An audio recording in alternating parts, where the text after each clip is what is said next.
1 Coríntios capítulo 16, versículo 9, diz assim, olha só.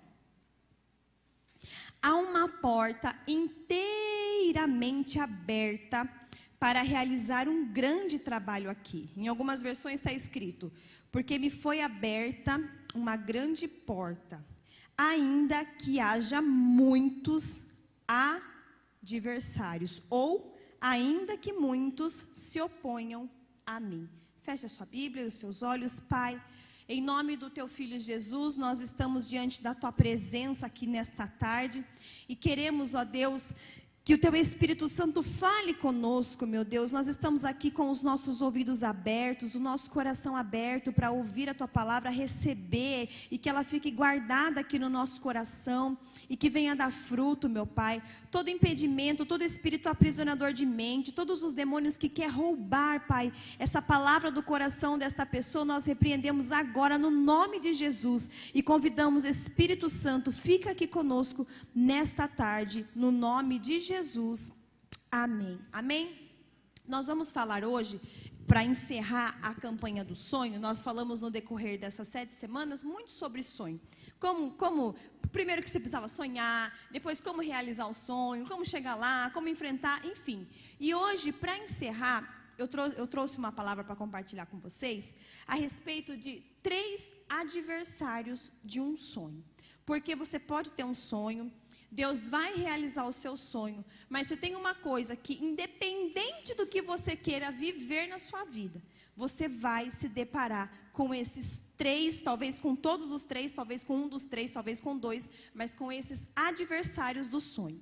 São adversários que querem nos parar, que querem nos fazer desanimar e que querem muitas vezes, Dona Benedita e Sandra, nos fazer desistir do nosso sonho. Mas o povo da Paulista não vai parar, não vai desanimar e não vai desistir. Amém? Então, olha só. A palavra que nós acabamos de ler, aqui é Paulo dizendo, porque uma porta foi aberta para mim, embora haja muitos adversários. O que significa isso trazendo para a nossa vida? Deus já abriu a porta do seu milagre. Deus já preparou a realização do seu sonho. Já está aberta. Às vezes a gente ora, a gente busca, a gente luta para Deus abrir a porta, mas posso falar uma coisa para você? Existem muitas pessoas que você só não está vivendo ainda o seu sonho, porque não é porque Deus não abriu a porta já está aberta. Às vezes somos nós que não conseguimos passar por ela, porque nós não estamos conseguindo lidar com esses adversários que estão na nossa frente, nos impedindo de entrar por essa porta. Então existem pessoas que elas precisam, Deus, abre a porta do meu sonho, mas Deus fala assim, eu já abri, já preparei, já está prontinho. A nova história que você quer viver já está prontinha, a porta está aberta. Mas nós precisamos aprender a identificar esses adversários e saber o que é que eles nos ensinam, como lidar com eles, para a gente passar por cima deles. Amém? Então, eu trouxe hoje 3 exemplos para vocês desses adversários que nós vamos, de acordo com a palavra de Deus, nós vamos agora identificar quais são eles. Você vai trazer para a sua vida, você vai pedir para o Espírito Santo te mostrar e nós vamos aprender como entrar por essa porta que já está aberta para a concretização das nossas vitórias. Primeiro exemplo que eu quero dar para você, não precisa abrir, mas se você estiver anotando, anote. Está lá em Êxodo, capítulo 7, a partir do versículo 10. Quando Deus, o povo de Israel, já estava ali há muitos anos escravo no Egito. Então, Duda, Deus decide libertar o povo e fala assim, meu povo vai sair agora dessa história. Aquilo que o povo de Israel tanto pediu, tanto esperou, tanto clamou, esse sonho que eles tanto sonharam, tanto desejaram, que é a libertação da escravidão, vai acontecer. E aí Deus chama Moisés e fala assim, Moisés, você vai lá com o faraó e vai falar para ele, deixa o meu povo ir. Então, Moisés, para resumir a história, chega até o faraó, e quando ele fala para faraó, é o seguinte, Deus falou para libertar o povo. O que faraó diz para Moisés? O que ele fala? Não não vão. Ele não deixa. E a Bíblia diz lá, no Êxodo capítulo 7, que o coração do faraó se endureceu. E esse é o primeiro adversário do nosso sonho. Quem é o primeiro adversário do nosso sonho? São os dificultadores. Quem são os dificultadores, Pati, Duda? Os dificultadores são aquelas pessoas de coração duro que estão no nosso caminho. Sabe aquelas pessoas que está na mão delas aquilo que você precisa? Que bastava ela assinar um papel, bastava ela falar de você para alguém, bastava ela olhar para você, bastava ela parar 2 minutos para te ouvir, bastava apenas ela falar assim, ó, sim, tá bom, e a sua história mudaria, sabe? Sabe essa situação? Mas essa pessoa, ela tem um coração duro, Sueli, e ela fala não, só para dificultar, porque na verdade ela quer atrapalhar a sua vida. Os dificultadores sempre vão aparecer na vida daquelas pessoas que querem viver coisas grandes. Ô Thales, você acha que no seu caminho talvez já até tenha, mas não vai aparecer lá um dificultador um dia? Atrapalhando o grande jogador de Deus que você pode se tornar? Sim ou não? Mas Deus nos deixa a lição na sua palavra. O faraó um dia também fez isso. Era simples, era só o faraó falar assim, ó, tá bom, vai, quer ir? Vai. Mas faraó falou não. O coração dele estava duro, ele sabia que ele podia ajudar, mas ele fez questão de atrapalhar. E não tem pessoas que são assim na nossa vida? Que elas, ao invés de um simples sim, uma coisa tão simples para elas, uma coisa que se elas fizessem nem fazia diferença na vida delas, mas na nossa vida faria uma diferença tão grande, mas ela faz questão de falar não, para atrapalhar. Ainda por cima são aquelas pessoas que sabem que você é crente, sabe que você serve a Deus, e ainda por cima faz questão de pisar, porque quando Moisés chegou diante do faraó, a Bíblia diz que Deus fez sinais e maravilhas diante de faraó, para ver que Deus estava com eles. Mas mesmo o faraó vendo que Deus estava com Moisés e com Arão, ele não facilitou. Tem pessoas que elas poderiam facilitar as coisas para você, e ainda por cima faz questão de pisar, porque sabe que você é crente. Esses são os dificultadores, para você identificar se você tem na sua vida alguém assim. E aí, o que a gente aprende com os dificultadores? Com os dificultadores, a gente aprende a depender de Deus. Eles nos ensinam a depender de Deus. Porque muitas vezes, se aquela pessoa dissesse um sim para você, e fosse simples assim, e fosse fácil, talvez a gente não dependeria tanto de Deus, Maurício. A gente começaria a achar que a gente é bom mesmo. Então tá todo mundo é legal comigo, porque eu sou o máximo, né? Mas quando aparecem os dificultadores, isso nos torna dependentes de Deus. E ainda por cima, nos faz continuar confiando em Deus. Porque se você depois pegar na sua casa, Thaís, a Bíblia, Êxodo, do capítulo 7, e você for até o capítulo 14 de Êxodo, todos os capítulos começam assim.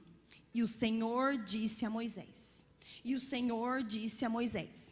E o Senhor disse a Moisés. Por 7, aliás, mais de 7 vezes, mas em todos os capítulos tem. E o Senhor disse a Moisés. O que isso significa? Faraó disse mais de 10 nãos para Moisés. Mais de 10 vezes Moisés foi diante de Faraó, e Faraó falava, não vai. Não deixa o povo ir. Não, não, não, não e não. E não, e não, e não. Mais de 10 nãos Moisés ouviu de Faraó.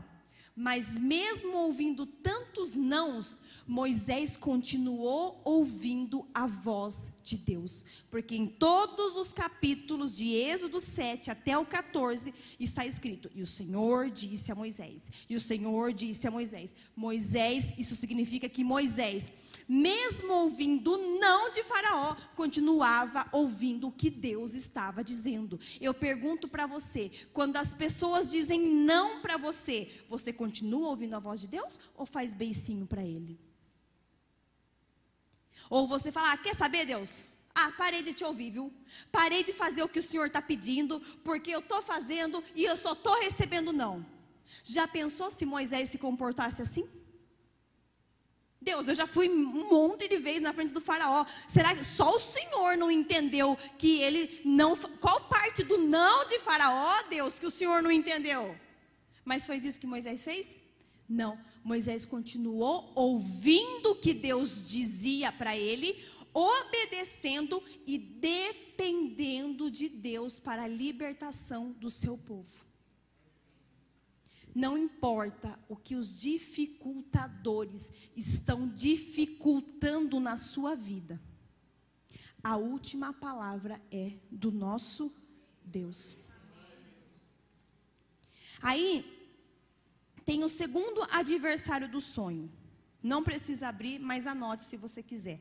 1 Samuel, capítulo 18, que conta a respeito... Davi tinha acabado de voltar da guerra como vencedor contra os filisteus. Davi tinha acabado de matar Golias. Só que antes de Davi matar Golias, a Bíblia diz que Davi, ele estava próximo ao rei Saul, e Saul amava Davi, porque Davi tocava a harpa para Saul. Mas quando Davi vai lá e fala: quer saber, eu vou derrotar esse gigante que fica afrontando o exército de Deus, e Davi consegue matar Golias. Quando Davi volta vencedor, a Bíblia diz lá em 1 Samuel capítulo 18, que as mulheres começam a louvar e dançar e fala: Saul matou milhares, mas Davi matou dezenas de milhares. E aí, Saul começou a ficar esquisito. E a Bíblia diz bem assim, o título desse capítulo 18 é assim, Saul sente inveja de Davi.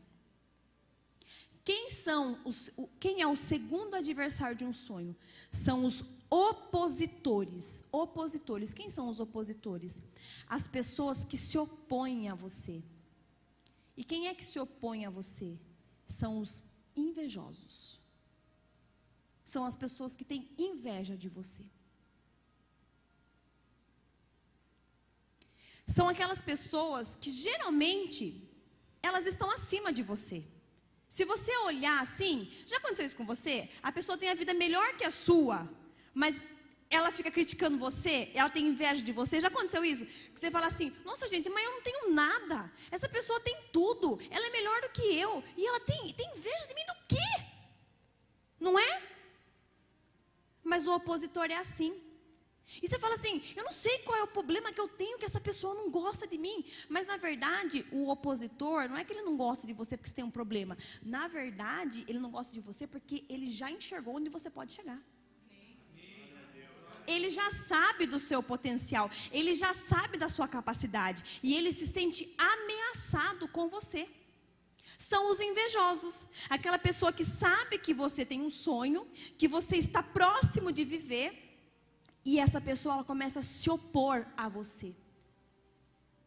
E repare que isso só aconteceu com Saul depois que Saul matou Golias. Sabe o que você precisa entender? Depois que Davi matou Golias. O único que está prestando atenção é o Will. Eu fiz de propósito isso. Vocês nem perceberam. Depois que Davi matou Golias, que Saul começou a ficar esquisito. Sabe por quê? Quem mata gigante desperta inimigo. Quem mata gigante desperta inimigo. Você começa a se destacar, você desperta inimigo. Tem pessoas que elas só gostam da gente, Cleusa, quando a gente está por baixo. São pessoas boas para a gente quando a gente está por baixo, Lu. Elas gostam de ajudar a gente com cesta básica. Elas gostam de emprestar dinheiro e depois vir cobrar. Elas gostam de ajudar a gente enquanto você está por baixo. Você começou a subir um pouquinho a escada da vitória, a pessoa já começa a ficar esquisita com você. Foi o que aconteceu com Saul. Enquanto Davi era apenas um músico que servia muito bem para expulsar o demônio que perturbava ele, Davi era amado e querido. Mas quando Davi mostrou que era um valente guerreiro, Thaís, Saul começou a odiar Davi. Os opositores aparecerão na vida de quem quer ser grande, de quem tem um sonho para vencer. São as pessoas invejosas. Gostam de você enquanto você é pequeno, porque ela se sente, enquanto eu estou em cima tá bom, mas quando você começa a nivelar com ela, aí o negócio já começa a ficar o quê? Começa o caldo a azedar. E aí, o que a gente aprende com os opositores? Na verdade, Deus permite essas pessoas estarem na nossa vida, no nosso caminho. Porque sabe o que a gente aprende com elas? Quando você estiver onde ela está, não faça o que ela faz. Deus permite você, às vezes, sofrer na mão dos invejosos e dos opositores, para você ver o quanto é ruim. Mas no dia quando ele te exaltar, você não vai fazer a mesma coisa. Porque até então, quem era rei era Saul e não Davi. Mas um dia Davi ia chegar no trono, sim ou não? Davi ia se tornar rei, sim ou não? Então Davi, mesmo fugindo de Saul para lá e para cá, porque Saul queria matá-lo por inveja, Davi estava aprendendo uma coisa: quando eu for rei, eu não faço o que Saul está fazendo. É nessa hora que Deus ensina para você, quando Ele te elevar, quem você vai se tornar. E outra coisa que a gente aprende com os invejosos, não é a gente que toca neles, tá? Confia que quem tira eles dos nossos caminhos é o próprio Senhor. E a terceira coisa, o terceiro adversário de um sonho, antes de eu falar, eu até anotei aqui, que às vezes a gente fala de invejosos, e às vezes você não tem às vezes a gente não percebe tanto como as pessoas são maldosas. Às vezes tem uma pessoa aí invejosa no seu caminho, você nem enxerga que a pessoa é maldosa. Você fala, não, coitada, ela é tão boazinha. Gente, eu recebi ontem uma mensagem.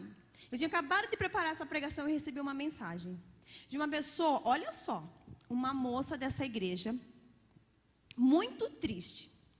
Porque algum tempo atrás ela perdeu a cachorrinha dela. Ela perdeu a cachorrinha, morreu e ela ficou muito triste. E eu lembro que na época ela mandou mensagem para mim, e eu lembrei de você, Cleusa, porque ela falou assim, Kika, é pecado eu ficar triste porque minha cachorra morreu? Eu falei assim, você sabia que a Cleusa já ligou para o pastor perguntando se era pecado ela ficar triste porque o gato morreu? Gente, não é pecado. A gente pega amor nessas coisinhas, sim ou não? Pode chorar, Deus quer que a gente cuide bem dos animais, a gente tem sentimento. E a cachorrinha dessa irmã morreu. E aí, passou um tempo, o pet shop que ela sempre levava a cachorrinha dela, ligou 500 vezes atrás dessa irmã, e essa irmã ficou até preocupada, né? Nossa, o que o pet shop está ligando, né? Será que a alma da minha cachorrinha apareceu lá? Né? E o que era? A dona do pet shop, a proprietária, falou assim, é o seguinte, ó, eu estou com 2 cachorrinhos aqui, que a dona deles, se eu não me engano, estava muito doente, estava tipo assim, em estado terminal, e ela não podia mais continuar cuidando dos cachorrinhos. Ela falou assim, ó, o primeiro nome que veio na minha mente é você quer ficar com esses cachorrinhos? E são a coisa mais linda, gente. Um é aquele Lulu da Pomerânia, sabe? Aquele peludinho, fofinho, Kailô tem, branquinho, lindo. E o outro, se eu não me engano, é um Shih Tzu, ou alguma coisa assim, aquele bonitinho também. E essa irmã pegou os 2 cachorrinhos. E ainda a dona do pet shop falou assim para ela, mas não se preocupe, você não vai ter gasto algum. A gente vai custear todos os gastos dos cachorrinhos. Eles só precisam de uma casa. Você quer ficar com eles? A gente sabe que você vai tratar bem. E foi o primeiro nome que me apareceu. E a irmã falou assim, tá bom, eu quero. E ela recebeu a benção. Olha, estava triste porque perdeu um cachorrinho. Deus manda a dupla honra, né, gente? Mandou 2. Só que aconteceu.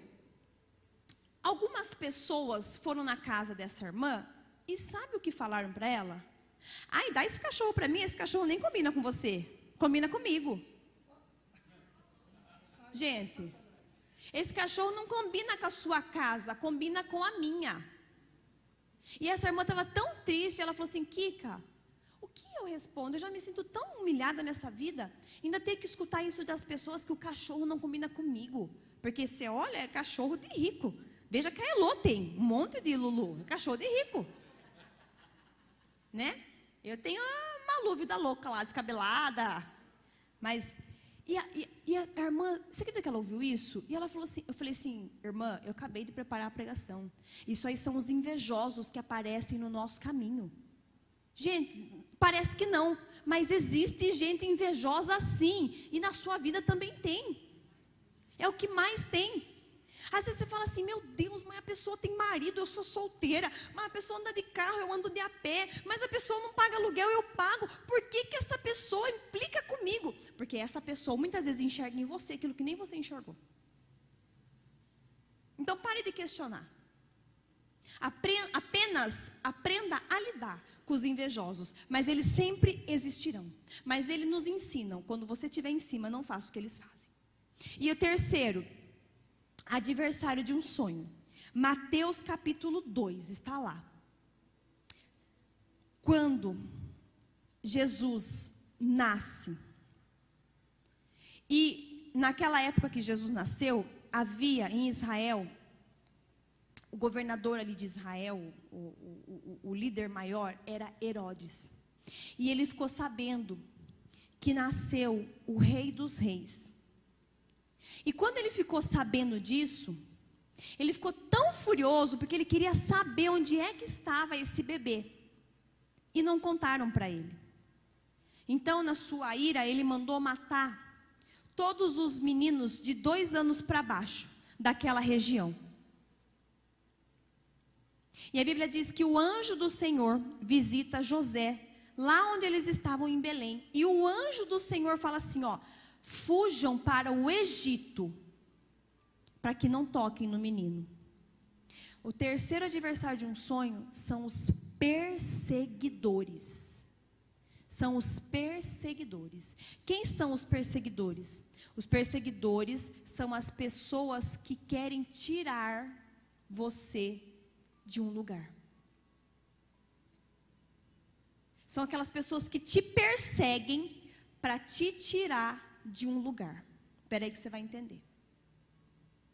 Porque ao contrário dos opositores, os opositores, eles sentem inveja de você, porque eles já enxergou em você quem você é. Os opositores, eles sabem onde você vai chegar. Mas os perseguidores, na verdade, eles mal conhecem você e já se incomodam com você. Já aconteceu isso com você? Nossa, a pessoa não gosta de mim, mas ela nem me conhece. Falaram que a pessoa não gosta de mim, essa pessoa mal olha na minha cara, mas nunca conversei com a pessoa e ela nem olha na minha cara. Já aconteceu isso com você? Com Herodes também, porque Herodes, só de ter ouvido, ele não conhecia Jesus, ele não foi ver Jesus, ele só ouviu falar de Jesus e ele já ficou perturbado. Os perseguidores se perturbam quando começam a ouvir o seu nome. São pessoas que mal conhecem você mesmo, mas só de ouvir falar, elas já ficam perturbadas.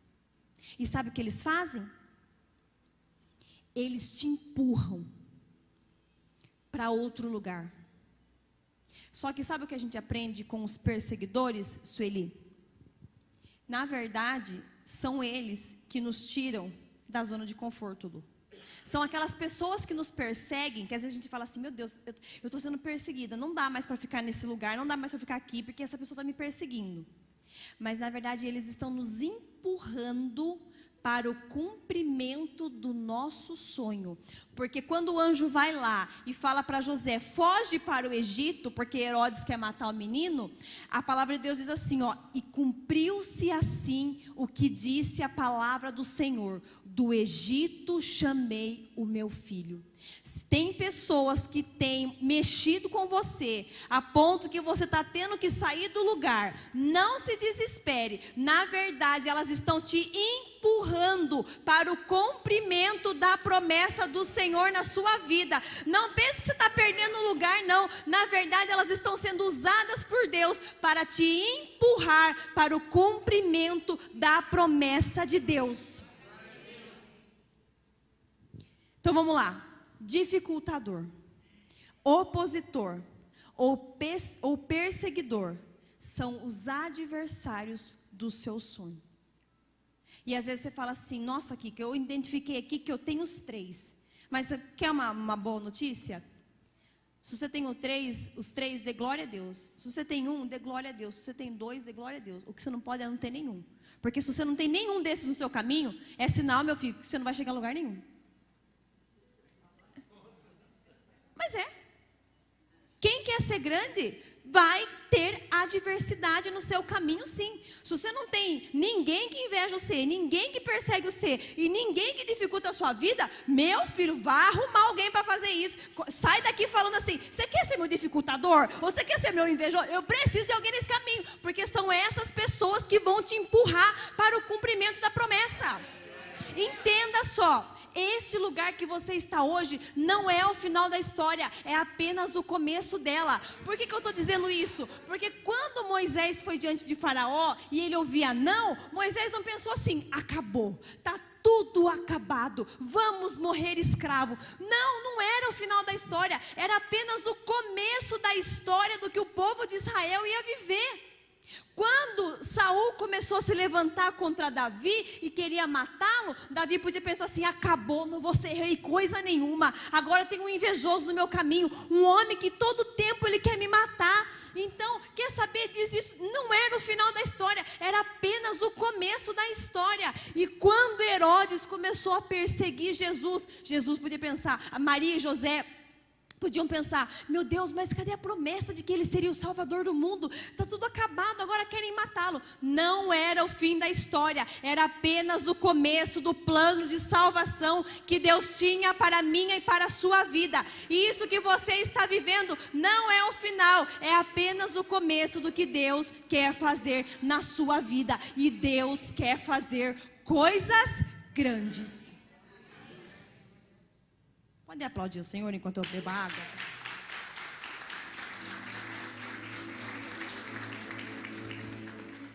Para encerrar. Fizeram uma cumba para o seu lanche? Meu Deus do céu. Às vezes é o Herodes que está empurrando você para o verdadeiro food truck do Maurício. Quer ficar na Santa Cruz? Fique, meu filho. Eu vou mais é brilhar onde o Senhor me colocar. Porque... pode fazer, como o pastor fala, pode fazer quantas mágoas. Gente, vocês precisam dessas pessoas no seu caminho. Comece a orar a Deus, põe aí os dificultadores, precisa. É o sinal que você está incomodando, é o sinal que você vai ser grande, é o sinal que você está crescendo. Você precisa ter os concorrentes desleais lá no seu caminho, sim ou não? Lógico que precisa. São essas pessoas que elas acham que estão nos atrapalhando, mas na verdade elas são só um personagem da história linda que Deus preparou para a nossa vida. Elas estão só nos empurrando para lá. Para terminar, a palavra de Deus tem mais de 30 versículos na Bíblia, que diz assim, ó: eu sou o Senhor que os tirei do Egito. Pega isso que forte. Mais de 30 versículos em toda a Bíblia está escrito isso. Eu sou o Senhor que os tirei do Egito. O que Deus estava fazendo? Deus estava lembrando o povo do poder dele. Toda vez que você lê na Bíblia que ele fala, eu sou o Senhor que o tirei do Egito, ele estava querendo lembrar a pessoa no meio de uma dificuldade que ele era poderoso. Agora, já pensou se a primeira vez que Moisés fosse falar com o faraó falasse assim, ó, tá bom, podem ir. Ou na segunda, ou na terceira, ou na quarta, ou na quinta vez, tá bom. Se fosse fácil lá na conversa com o faraó, tá bom, podem ir. Aonde que ia entrar a glória de Deus nisso? Que referência que a gente ia ter na Bíblia que ele era o Senhor que tirou do Egito?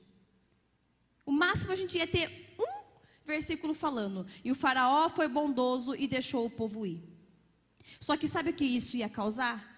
Isso ia causar em nós e nas pessoas a não depender de Deus. a recorrer a homens quando a gente precisasse de alguma coisa. E o Senhor fez questão de endurecer o coração de Faraó para deixar bem claro que quando o homem dizer não, recorra a mim, porque eu sou o Senhor que faço a obra. O Senhor queria nos deixar uma referência, que você não precisa do sim de ninguém, você não precisa da assinatura de ninguém, você não precisa da mão de homem algum, porque Ele é o Senhor que faz o milagre acontecer. Então deixe que dificultem, deixe que atrapalhem, deixe que queiram impedir. Nada e ninguém pode impedir o que Deus tem na sua vida. Os adversários estão na frente, mas a porta já foi aberta. E nesta tarde você sai daqui aprendendo a passar por cima desses adversários, porque a porta já abriu e o Senhor já escreveu a nova história para a sua vida. Nem dificuldade, nem oposição, nem perseguição são páreos para o nosso Deus. Coloque-se de pé nessa